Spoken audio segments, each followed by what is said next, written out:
너무나도 죄송스럽고, 하지만 선수는 정말 운동장에서 최선을 다했다는 것만 알아주셨으면 좋겠고, 일단은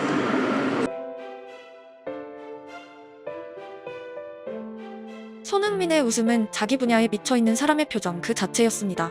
오래도록 축구를 봐왔지만 흔한 장면은 아닙니다. 1년 내내 즐거운 경기를 할 순 없고 손흥민에게도 때론 경직된 분위기 혹은 전투적인 경기가 있습니다. 하지만 그가 가장 경기를 즐기고 있을 때 보이는 특징이 어제처럼 동료의 득점 직전에 보이는 웃음이었습니다. 어제 경기가 왜 그에게 특별한 축구 중 하나였을까요? 이강인의 득점 장면뿐 아니라 상대와의 접촉 이후 쓰러진 장면에서도 손흥민과 황희찬은 함께 웃고 있었습니다.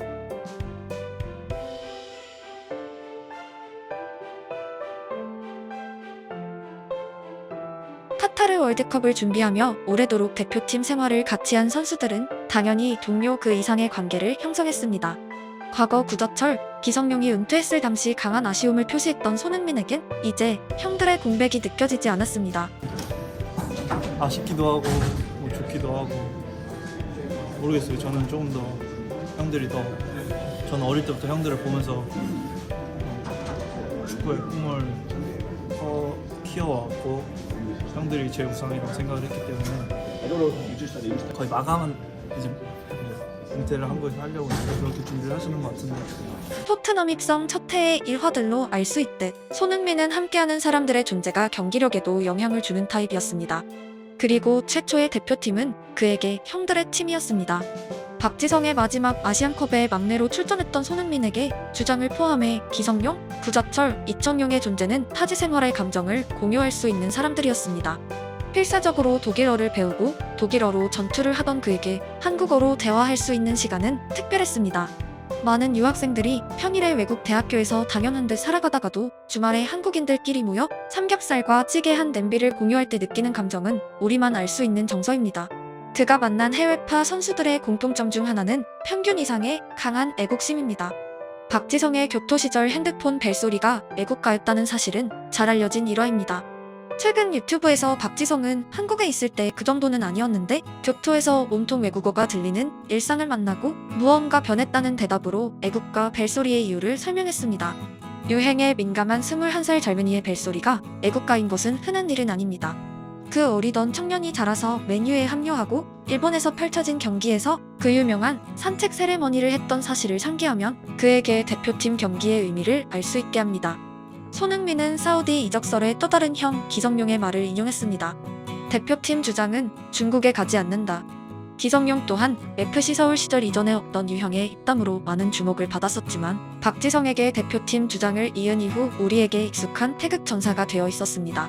손흥민은 10대 시절 함부르크 기숙사 방에 태극기를 걸어둔 소년이었습니다.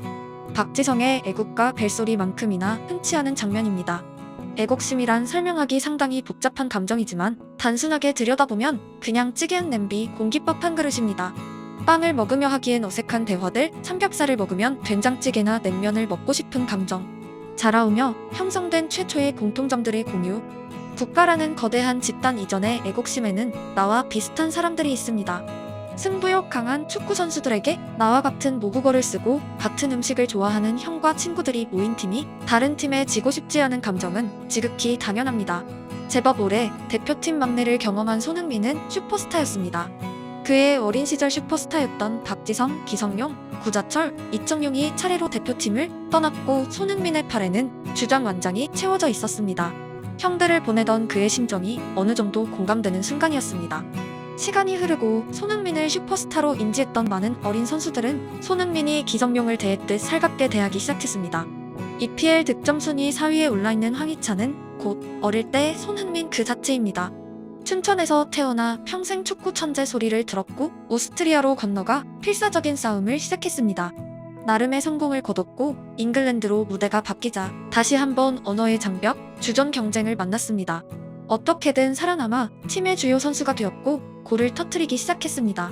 매일의 사투를 보내다 대표팀에 합류하는 황희찬은 같은 길을 걸은 손흥민과 당연히 한마디 말이 필요 없이 온전히 감정을 공유할 수 있습니다.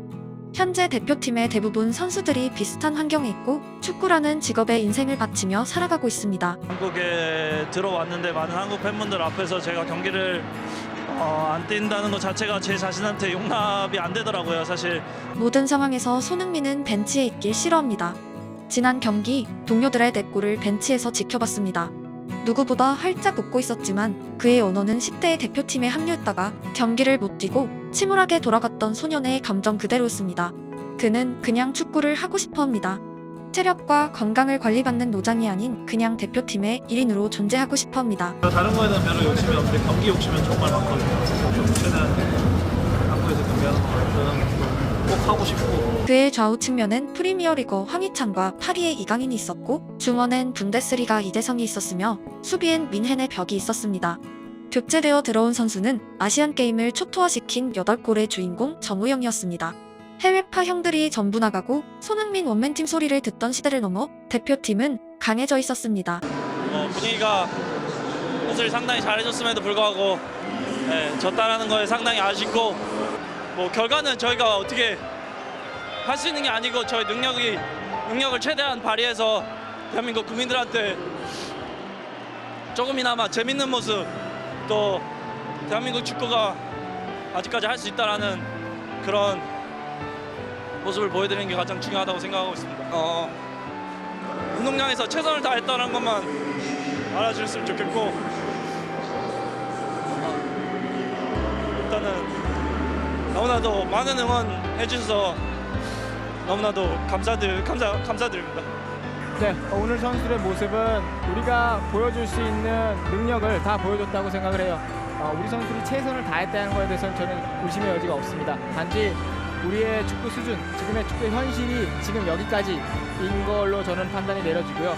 우리가 더 잘하기 위해서는 대표팀에 대한 선수들에 대해서 선수를 더 능력을 키워라라고 얘기할 것이 아니라 전반적인 한국 축구가 어떤 방향성을 갖고 앞으로 나아갈 것인가, 지금 보이는 것만 바꿔서 내보내는 것이 아니라 지금 보이지 않는 곳에 있는 어두운 것들을 얼마나 털어내고 그것을 그 벽을 깨부수고 우리가 앞으로 나아가기를 원하느냐가 더 중요할 것으로 보여집니다. 그리고 4골을 넣었습니다. 베트남의 퇴장 순간 손흥민은 심판의 레드카드를 만류했고 이는 베트남 축구협회의 주목을 받았습니다. 승리가 확실한 상황, 한 수 아래의 팀과의 경기에서 그는 11대 11의 정상적인 경기를 원했습니다. 결국 6대 0의 압도적인 스코어가 대표팀의 강화에 크게 도움이 되진 않았을 수 있습니다. 다음 주 화요일 경기를 앞둔 손흥민의 풀타임은 체력적으로 문제를 줄지도 모릅니다. 하지만 대표팀 경기만이 줄 수 있는 감정이 있습니다. 오래전부터 소집이 끝날 때 손흥민은 잘 쉬다 간다는 표현을 자주 사용했습니다. 90분을 뛴 경기에서 낯선 표현이지만 그는 대표팀 경기를 EPL 경기와 구분하고 있습니다. 마치 고향에서 어머니가 차린 따뜻한 밥을 먹고 다시 평일의 전장으로 떠나는 사회인을 연상케 하는 마인드 세팅입니다. 애국심이란 감정엔 분명 위험 요소가 있습니다. 집단을 형성하는 모든 감정이 가진 양면성입니다. 하지만 적어도 축구 선수들의 애국심이란 감정에는 위험성은 존재하지 않습니다.